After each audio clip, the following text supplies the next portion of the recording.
इयम् आकाशवाणी सम्प्रति वार्ताः श्रूयन्ताम्। प्रवाचकः पुनीतत्रिपाठी।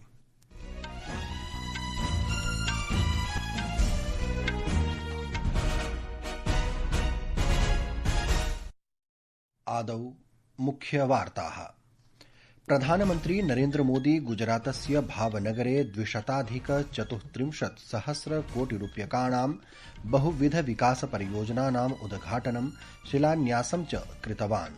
देशस्य समृद्धेः विकासस्य च कृते आत्मनिर्भरता महत्वपूर्णम् इति उक्तवान्। केन्द्रीय रेलमन्त्री अश्विनी वैष्णवः अद्य अवदत् यत् बहुप्रतीक्षितस्य अहमदाबाद मुम्बई बुलेट् ट्रेन् इत्यस्य प्रथमः खण्डः 27,200,000,000-तमवर्षपर्यन्तं कार्यान्वितः भविष्यति। मोरक्को देशे आत्मनिर्भर भारतेति उपक्रमस्यान्तर्गतं प्रथमं भारतीय रक्षाविनिर्माणकेन्द्रम् उपस्थाप्यते। ईरानदेशेन उक्तं यत् तेहरानः स्वस्य परमाणु कार्यक्रमस्य विषये किमपि अनुचितं पीडनं न स्वीकरिष्यति इति। एतादृशाः पदाक्षेपाः तनावं वर्धयितुं शक्नुवन्ति। अपि च बैडमिण्टन् क्रीडायां भारतस्य सात्विक साईराज रंकिरेड्डी चिराग शेट्टी इत्युभयोः पुरुषयुगलं 25,200,000-तमवर्षस्य चाइना मास्टर्स स्पर्धायाः उपान्त्यचक्रीये द्वन्द्वे मलेशिया देशस्य अरोन चिया सोह वुई इक इत्युभौ सम्मुखीकुरुतः।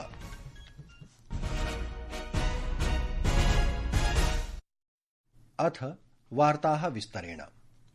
प्रधानमन्त्रिणा नरेन्द्र मोदिना प्रत्येकस्मिन् क्षेत्रे आत्मनिर्भरतायाः आह्वानम् अकरोत्। विदेशेषु भारतस्य अवलम्बनं तस्य बृहत्तमेषु शत्रुषु अन्यतमम् अस्ति इति दृढीकृतवान्। सः अवदत् यत् 27,200,000-तमवर्षपर्यन्तं विकसितभारतस्य सङ्कल्पं साधयितुं भारतं स्वावलम्बी राष्ट्ररूपेण विश्वस्य समक्षं स्थातुं समयः इदमेव अस्ति। प्रधानमन्त्री अद्य भावनगरे समुद्र से समृद्धि इत्यस्मिन् कार्यक्रमे सम्बोधयनासीत्। भारतं समुद्रीय महाशक्तिः विनिर्मातुं स्वस्य सर्वकारस्य दूरदृष्टिं प्रकटयन् प्रधानमन्त्रिणा नरेन्द्र मोदिना उक्तं यत् 27,200,000-तमवर्षपर्यन्तं वैश्विक समुद्रीय व्यापारे देशस्य भागं त्रिगुणितं कर्तुं लक्ष्यमस्ति। कार्यक्रमावधौ प्रधानमन्त्रिणा 32,000,000,000 बहुविध विकासपरियोजनानाम् उद्घाटनं शिलान्यासं च विहितम्। श्रीमोदी मुम्बई अन्ताराष्ट्रिय क्रूज टर्मिनल इत्यस्य अपि उद्घाटनं विहितवान्। अपि च 8,7,700,000,000 अनेकासां प्रमुख सागरीय परियोजनानाम् उद्घाटनं कृतवान्। भारतस्य ऐतिहासिकस्य सागरीय शक्तिविषये प्रवदन् प्रधानमन्त्री अवदत् यत् एकः समयः आसीत् यदा विश्वस्य 40-50% यावत् सागरीय व्यापाराः भारते निर्मितानां नौकायानेन क्रियते स्म। भारत को दुनिया की एक बड़ी समुद्री शक्ति बनाने के लिए 3 और बड़ी स्कीम्स पर भारत सरकार काम कर रही है।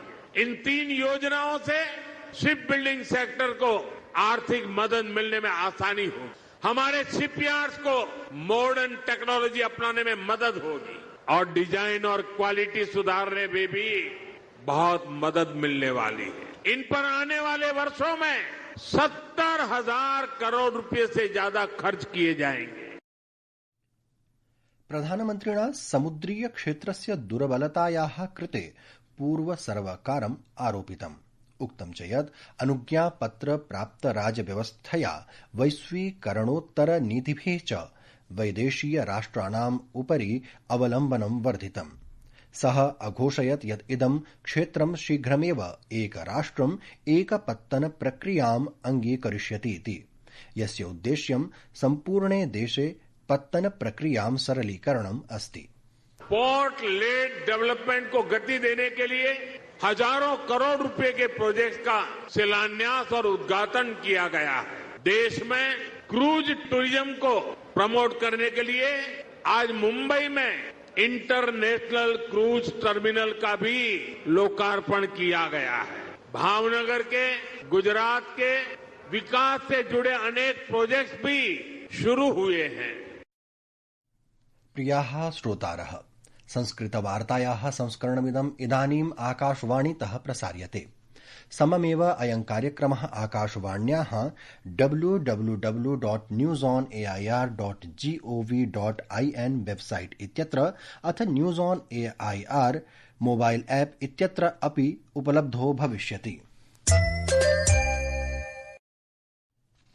केन्द्रीय रेल मन्त्री अश्विनी वैष्णवः अद्य अवदत् यत् बहुप्रतीक्षितस्य अहमदाबाद मुम्बई बुलेट ट्रेन इत्यस्य प्रथमः खण्डः 27,200तमवर्षपर्यन्तं कार्यान्वितः भविष्यति। नवी मुम्बई नगरे घनसोली शिलफाटा सुरंगयोः सफलतायाः अनन्तरं मन्त्री वार्तावाहिन्यैः सह वार्तालापं कुर्वन् आसीत्।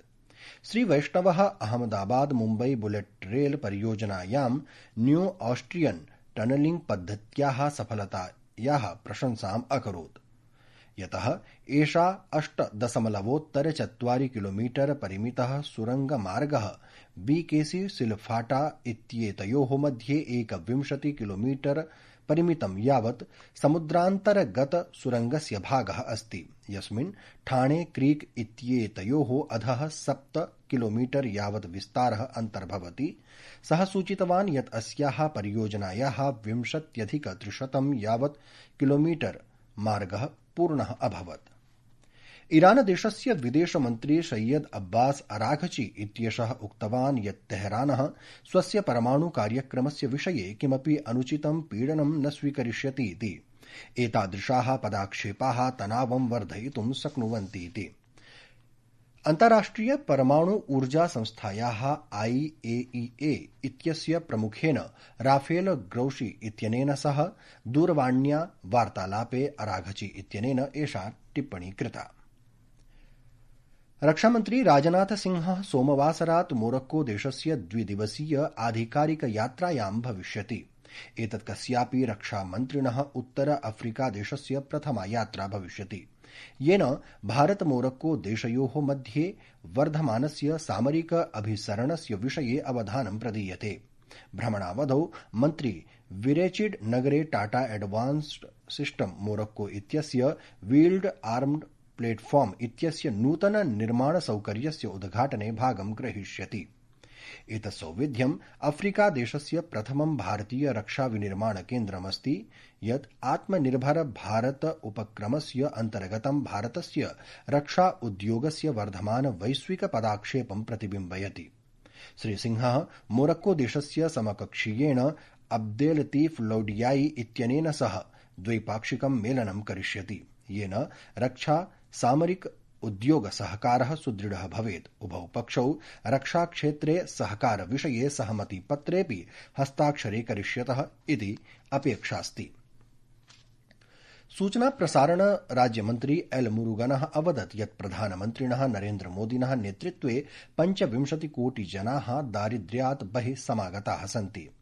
अद्य नवदिल्ल्यां Modinomics a journey of inclusive growth इति पुस्तकस्य विमोचनानन्तरं मन्त्री अवदत् यत् अस्मिन् पुस्तके प्रधानमन्त्रिणः नरेन्द्र मोदिनः 25 वर्षाणि यावत् सार्वजनिक सेवाः, गुजरातस्य मुख्यमन्त्रीतः भारतस्य प्रधानमन्त्रिपर्यन्तं तस्य परिवर्तनशील यात्रा च चित्रितमस्ति। अस्मिन् कार्यक्रमे भाषमाणः सूचना प्रसारण मन्त्रालयस्य सचिवः संजय जाजू उक्तवान् यत् सर्वकारेण कार्यान्वितानां योजनानां सकारात्मक प्रभावं प्रकाशयितुं शोधस्य आवश्यकतायाः विषये अवधानं प्रदत्तम्।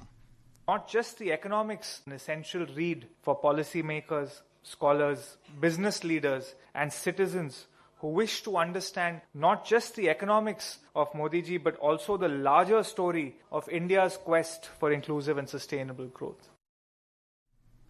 अन्ते क्रीडा वार्तासु बैडमिण्टन क्रीडायां भारतस्य सात्विक साईराज रंकिरेड्डी चिराग शेट्टी इत्युभयोः पुरुषयुगलं स्वकीयेन उत्तम प्रदर्शनेन 25,200तमवर्षस्य चाइना मास्टर्स स्पर्धायाः उपान्त्यचक्रीये द्वन्द्वे मलेशिया देशस्य आरोन चिया सोह वुई इक इत्युभौ सम्मुखीकुरुतः इति वार्ताः।